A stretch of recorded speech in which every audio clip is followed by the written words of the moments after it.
मैं सुशील Shukla, biology teacher, Jain Narayan विद्या मंदिर inter college Kanpur से आप सभी को नमस्ते। आप सभी को आज पता है कि हमारा देश कोरोना जैसी एक संकट वैश्विक महामारी से लड़ रहा है और इस महामारी के संकट में बहुत सारे हमारे ऐसे संगठन हैं जो अपने अपने रिसोर्सेज के रूप में हमारे देश के सामने आए हैं वो और हमें अलग अलग तरीके से सुविधाएं प्रदान कर रहे हैं। लेकिन हम आपको बताना चाहते हैं कि ये जो कोरोना पॉजिटिव है, कोरोना पॉजिटिव और कोविड, ये दोनों अलग अलग शब्द हैं और दोनों में बहुत बड़ा अंतर है,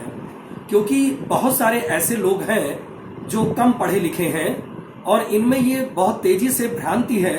कि अगर कोई व्यक्ति कोरोना पॉजिटिव है इसका मतलब है कि वो मर जाएगा, जबकि हम आपको बता दें ऐसा नहीं है। कोरोना पॉजिटिव का मतलब होता है कि कोई वायरस है जो किसी भी माध्यम से आपके अंदर इंजेक्ट हो गया है, लेकिन इसका कारण ये नहीं है कि वो आपकी बॉडी को डेड कर देगा। चूंकि कोई भी कोरोना वायरस कोविड तक तब पहुंचता है जब आपके अंदर बॉडी में कोई रिस्पायरेटरी सिंड्रोम या रिस्पायरेटरी डिसीज हो, जैसे खांसी आना, जुखाम, कफ बनना। ऐसी कोई भी समस्या अगर रिस्पायरेटरी सिंड्रोम से संबंधित है तो वो कोरोना वायरस धीरे धीरे आपके इम्यूनिटी सिस्टम को लूज करता जाता है और वो कोविड तक पहुंच जाता है और कोविड तक पहुंचने के बाद आपके शरीर को या आपको डेड कर सकता है।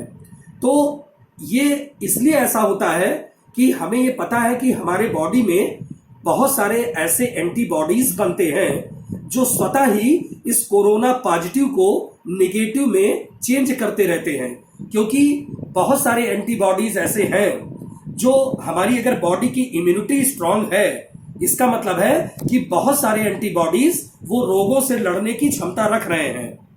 और वो जो कोरोना पॉजिटिव जो हमारे शरीर में आ गया है उसको वो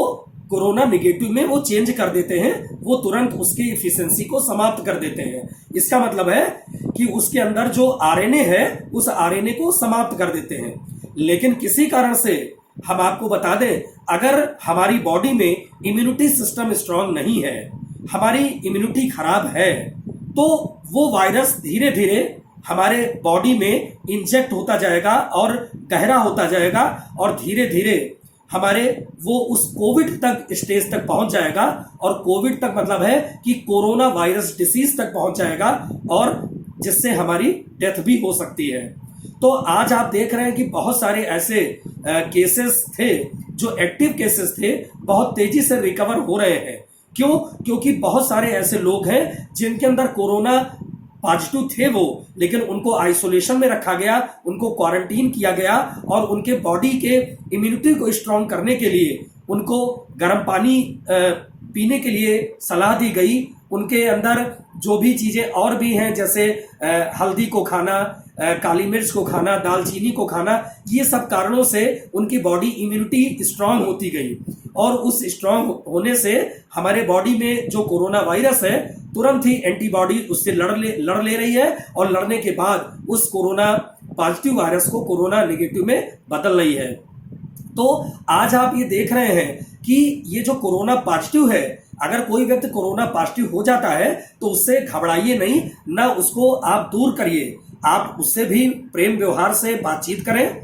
थोड़ा सा सोशल डिस्टेंसिंग बना के बात करें और उसके जो फैमिली है उससे भी बात करें। उसको ये ना फील होने पाए कि मैं कोरोना पॉजिटिव हो गया हूं, अब मैं नहीं बचूंगा, क्योंकि ये कोरोना पॉजिटिव का मतलब ये बिल्कुल नहीं है कि वो व्यक्ति मर जाएगा, क्योंकि बहुत कम केसेस में ऐसा देखा गया है कि कोई भी वायरस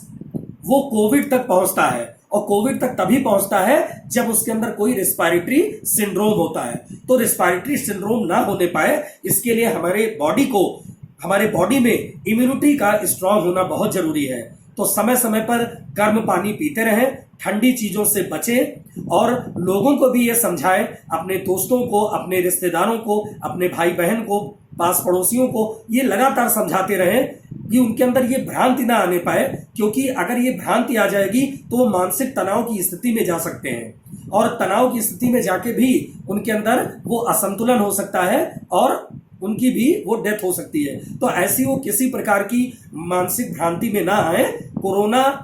पॉजिटिव और कोविड ये दोनों अलग अलग शब्द हैं, इस दोनों शब्दों को समझना बहुत जरूरी था। तो दोस्तों आज हमने आपको इस दोनों शब्द का मतलब बताया कि कोरोना पॉजिटिव और कोरोना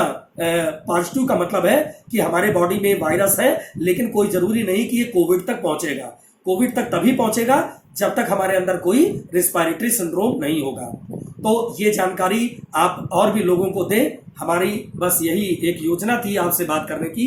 थैंक्स।